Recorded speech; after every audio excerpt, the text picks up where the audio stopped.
Mulai terbongkar mafia elit di balik skandal BBM oplosan. Bukti yang ditemukan Kejagung di rumah Risa Calit nunjukin aliran duit yang udah diatur rapi banget sebesar 50 miliar ke Erick Thohir dan kakaknya yaitu Mbak Thohir. Mereka dapat 50 miliar sebagai uang koordinasi yang dikirim lewat Hussein ke Arya Sinulinga, staf sus BUMN yang juga tangan kanan Erick.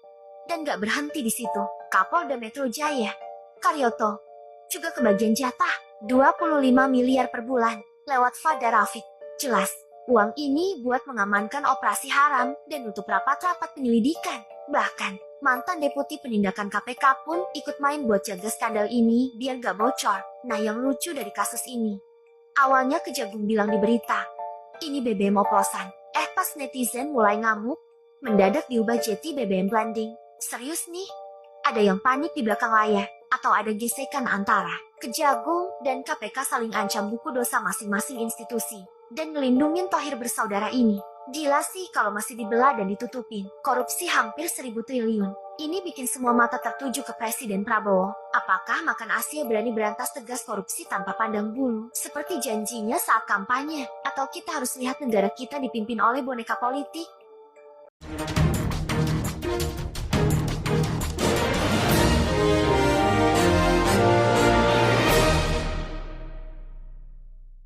Selamat siang para netizen dimanapun kita berada, salam inspirasi bagi kita semua. Skandal Megas sudah mulai terungkap ya, ada dugaan-dugaan besar ya mengalir kepada salah satu orang. Pasti tidak lepas yang namanya oligarki, yang namanya kepentingan-kepentingan begitu kan ya. Kerakusan-kerakusan untuk korupsi ya, ini pasti akan mengalir kepada orang-orang kuat. Banyak muncul spekulasi. Setelah skandal Megas ini diungkapkan oleh Kejagung begitu kan, maka ya yang pertama kali yang agak lucu di situ, buat apa Erick Thohir itu bertemu dengan Kejaksaan Agung? Ada apa di balik ini semua? Tidak sepantasnya begitu kan ya ketemu dengan Kejaksaan Agung di situ. Ya, dalam hal ini kalau kita ungkap begitu kan ya, pertemuan Erick Thohir dengan Jaksa Agung, rapat soal Pertamina hingga larut ya, ini yang dibahas masalah soal apa? Saya kira tidak begitu etik. Apa kepentingan mereka? Tentu dengan kasus yang sedang didalami kejaksaan, kemarin saya meeting sama Pak Kejaksaan ya, Pak JA sebelum ke Magelang jam 11 malam itu. Bagaimana tentu kita apresiasi yang dilakukan kejaksaan, kita hormatin. Seperti dulu kita sama-sama kejaksaan kasus Asabri, Jiwasraya, Garuda, kita berpartisipasi. Yang penting kalau sama dulu juga yang Garuda, jangan sampai nanti ada kasus yang sama, akhirnya Garudanya bangkrut, tidak bisa terbang. Satu persatu anak buah Jokowi sudah mulai panik. Satu persatu orang-orang Jokowi begitu kan ya. Titipan-titipan Jokowi sudah mulai agak panik dan gelisah. Ketika migas ini diungkap, maka bukan tidak mungkin satu persatu orang itu akan masuk penjara. Ayolah bernyanyi, ya. Yang 9 orang yang sudah ditangkap di situ, yang sudah di bukti-bukti yang kuat, ayo dong, ya bernyanyi di situ. Ya agar apa? Agar siapa di balik ini semua? Kalau kita merujuk dengan apa yang kemudian disampaikan oleh Partai Sosmed begitu kan, tidak sepantasnya Jaksa Agung melakukan rapat dengan Erick Thohir di dalam situasi seperti sekarang ini. Justru ya Erick Thohir ini seharusnya bagian dari diperiksa. Sebab kurang masuk akal jika ada apa yang terjadi di Pertamina tanpa sepengetahuannya. Betul. Jadi artinya apa? Artinya pasti tahu lah begitu kan. Laporan ini, laporan itu, masa Erick Thohir tidak tahu? Ya sebagai menteri pasti tahu. Saya setuju sekali kalau Erick Thohir ya, orang-orang Jokowi di situ begitu kan, diperiksa bos. Ya tidak hanya keluar-keluar masalah Ahok yang diperiksa, Ahok diperiksa. Ya juga pimpinannya juga diperiksa. Ya kementeriannya diperiksa. Presiden daerahnya juga diperiksa. Siapa? Ya Jokowi juga begitu kan. Sebagai apa? Minta keterangan. Karena Jokowi mengatakan punya intelijen, punya ini, kesehariannya data ini, data itu. Ini yang seharusnya kita diungkapkan kepada publik. Ngeri pada akhirnya. Ngeri ini. Ya, saya pengen tertawa lebar begitu karena sekarang bulan puasa mungkin akan menjaga stamina saya. Tapi agak lucu sih sebenarnya. Buat apa Erick Thohir itu bertemu dengan rapat dengan Kejaksaan Agung? Ada apa? Ya, dugaan publik banyak sekali. Lobby-lobby apa? Jangan sampai Kejagung ini masuk angin, bos. Benar nggak? Jadi kita tetap kita waspada begitu kan? Ya, tetap kita mengawali begitu kan ya, tetap mengawal hal-hal seperti ini. Coba kita baca ini komentar dari King Purwa. Selain kasus korupsi minyak mentah Pertamina yang tembus hampir 1.000 triliun di sederet kasus korupsi di BUMN era Erick Thohir, ya mulai PT Timah, Garuda Indonesia, PT PN, Krakatau Steel, Asabri, Jiwasraya, Waskita Karya. Kalau di Jepang udah mundur kalau sudah begini. Ya, sudah dihukum mati, bos. Ya, untunglah hidup di negara kita.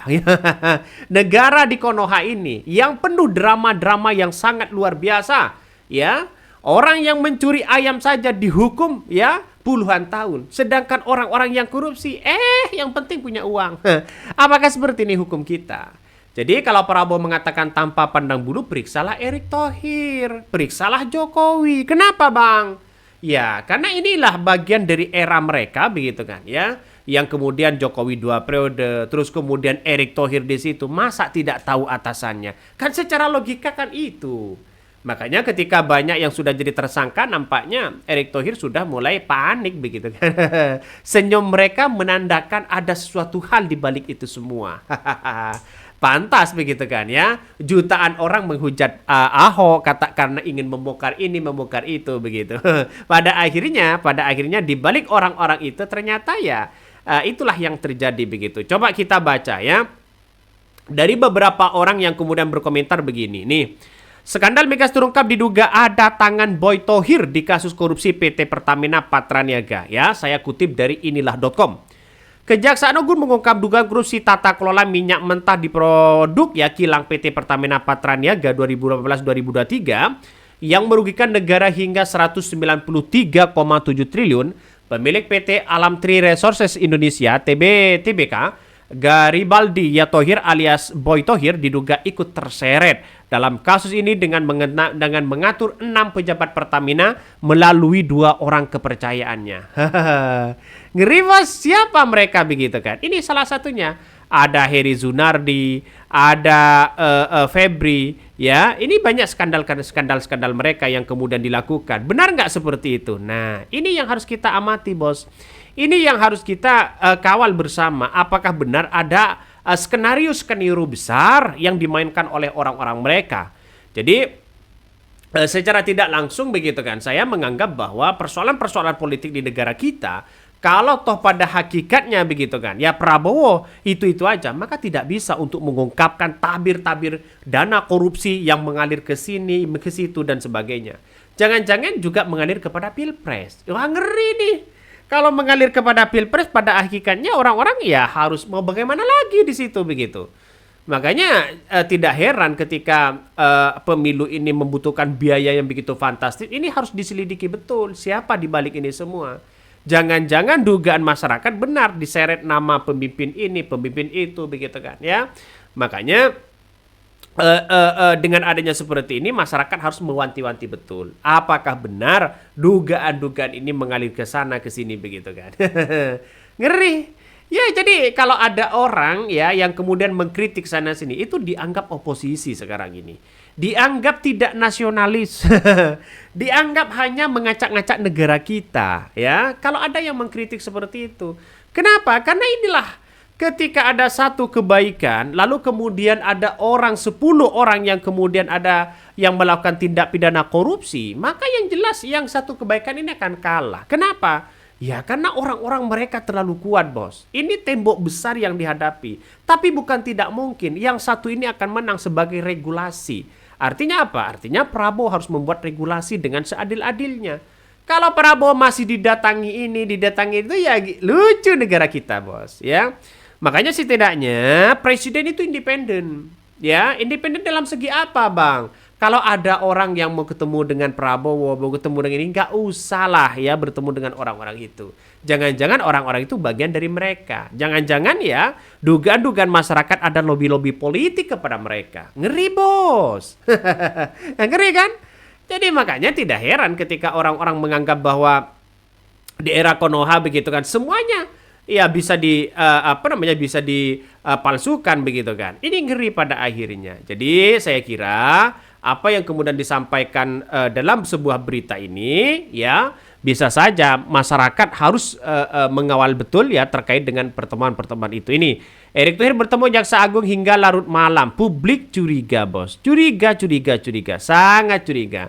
Mana ketegasan Prabowo? Kata komentar dari netizen. Mana ketegasan dari Prabowo sekarang ini? Katanya ingin berbatas hukum. Jadi saya kira ini ngeri-ngeri sedap. Coba di negara lain. Malaysia jual Pertamax 7.000 ya 800 per liter ya, untung 280 triliun. Indonesia jual Pertamax 12.000 per liter, rugi 960,8 triliun. Keren kan? Ya. Keren. Pada hakikatnya keren-keren di situ begitu. Ya keren dalam segi apa? Ya dalam segi korupsi begitu kan. Makanya orang-orang yang korupsi itu kalau tidak ada regulasi dan kebijakan yang kemudian merampas aset-aset para koruptor tidak bisa ya. Makanya seorang Prabowo ini harus memberantas di situ. Ngeri pada akhirnya. Oke, mungkin itu yang kami sampaikan ya. Tonton terus channel Hodari Podcast Rakyat ini, jangan lupa di subscribe.